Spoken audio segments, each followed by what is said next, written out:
અલકાપુરી જૈન સંઘના દીક્ષાર્થીઓનો વર્ષીદાનનો વરઘોડો શહેરના રાજમાર્ગો ઉપર નીકળ્યો। અલકાપુરી જૈન સંઘના દીક્ષાર્થીઓનો વર્ષીદાનનો વરઘોડો પન્યાસ આગમચંદ્ર સાગર મહારાજની નિશ્રામાં નીકળ્યો। મુમુક્ષુ સાક્ષી તથા અમેરિકાથી આવેલ મુમુક્ષુ કરણ તથા મુમુક્ષુ તાનિયાએ વર્ષીદાન ખુલ્લા હાથે રાજમાર્ગો ઉપર લોકોને આપ્યું। વર્ષીદાનની વસ્તુઓ લેવા લોકોએ ભારે પડાપડી કરી। જૈન અગ્રણી દીપક શાહે જણાવ્યું હતું કે અલકાપુરી જૈન સંઘના દેરાસરમાં સંઘેશ્વર પાર્શ્વનાથ ભગવાનના દર્શન કરી વર્ષીદાનનો વરઘોડો બેન્ડ બાજાની સુરાવલી સાથે બગી ઘોડા સાથે ભારે ઠાઠમાઠથી અકોટાના રાજમાર્ગો ઉપર નીકળ્યો, જેમાં નિખિલભાઈ અને હેતલબેનની દીકરી મુમુક્ષુ સાક્ષી તથા અમેરિકાથી આવેલ વિનીતભાઈ તથા લીલાબેનના બંને દીકરા દીકરી મુમુક્ષુ કરણકુમાર તથા મુમુક્ષુ તાન્યાકુમારીએ રોડ ઉપર વર્ષીદાનમાં જુદી જુદી જીવન ઉપયોગી વસ્તુઓ, કપડાં, રૂમાલ, વાસણો, પૈસા વગેરે સંસારિક વસ્તુઓનો ત્યાગ કરવા ઉછાળી લોકોને આપી। અલકાપુરી જૈન સંઘના પ્રમુખ સીએ હિંમતભાઈ શાહે જણાવ્યું હતું કે અમારા અલકાપુરી જૈન સંઘમાં રત્નસુંદર સુરી મહારાજના ચાતુર્માસની ઉપલબ્ધિ સ્વરૂપે પહેલા 2 બાળકોની દીક્ષા થઈ અને હવે 3 બાળકોની દીક્ષા આવતી 24મી ફેબ્રુઆરીએ ધુલિયા ખાતે આચાર્ય રત્નસુંદર સુરેશ્વરજી મહારાજના હસ્તે થશે। દરમિયાનમાં સંઘના ટ્રસ્ટી જયેન્દ્રભાઈ શાહે જણાવ્યું હતું કે આજે સાંજે 7 વાગ્યે દીક્ષાર્થીઓ માટે પાઠશાળાના બાળકો દ્વારા સુંદર મજાનો કાર્યક્રમ કરવામાં આવશે અને તેમને સકળશ્રી સંઘ વિદાય આપશે।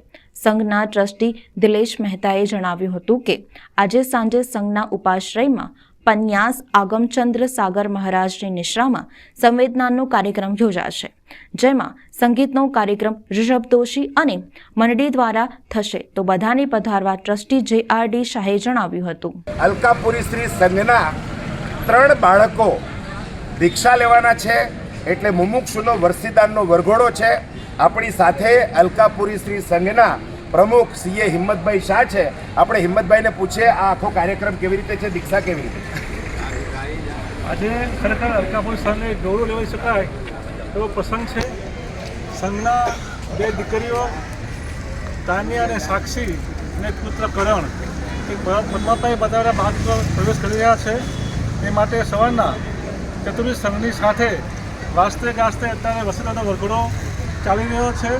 ગજબનો ઉત્સાહ સંઘની અંદર છે અને ત્યારબાદ ઉપવાસની અંદર પૂજ્ય ભગવંતોનું ધાર્મિક પ્રવચન, ત્યારબાદ બેઠું વર્ષીદાન અને પછી સકળ નૌકાશી રાખેલ છે અને સાંજના સમયે 7 વાગે 3 મુક્ષોનું વિદાય સમારંભ અને ગૌમાનો પ્રોગ્રામ રાખેલ છે। દીક્ષા ક્યાં થવાની છે અને ક્યારે થવાની? દીક્ષા ધોલિયા થવાની છે 24મી જાન્યુઆરી 2024।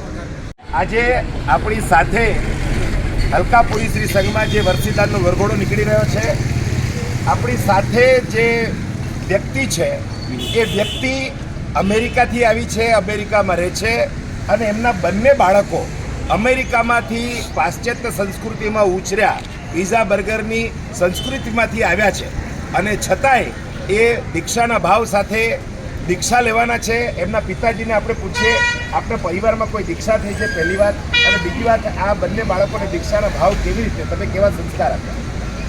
પહેલો પ્રશ્ન કે 4 પેઢી સુધી અમને ખબર નથી કે કોઈ દીક્ષા થઈ હોય, આ પહેલી જ છે દીક્ષા અને કેવી રીતે ભાવ જાગ્યા તો એ પૂર્વજન્મનો જ છે। કંઈ એ લોકોએ કરેલું સુકૃત્ય અને જે સંકલ્પ કરીને આવ્યા છે તો એ હિસાબે આપોઆપ એ લોકોને દીક્ષાના ભાવ જાગ્યા અને ગુરુદેવ અને ભગવાનની અસીમ કૃપાથી પૂજ્ય ગુરુદેવ મળી ગયા એમને અને અહીંયા કને ચાતુર્માસ થયો અલકાપુરી સંઘમાં, ત્યારથી એ લોકો જોડાયેલા છે। છેલ્લા 7 વર્ષથી ઉપદાન કર્યું જોડે અને પછી દીક્ષાના ભાવ બસ ઉછળતા ગયા અને 6 મહિના પહેલાં દીક્ષાની રજા મળી। બંને બાળકોએ શું ભણતર કર્યું છે?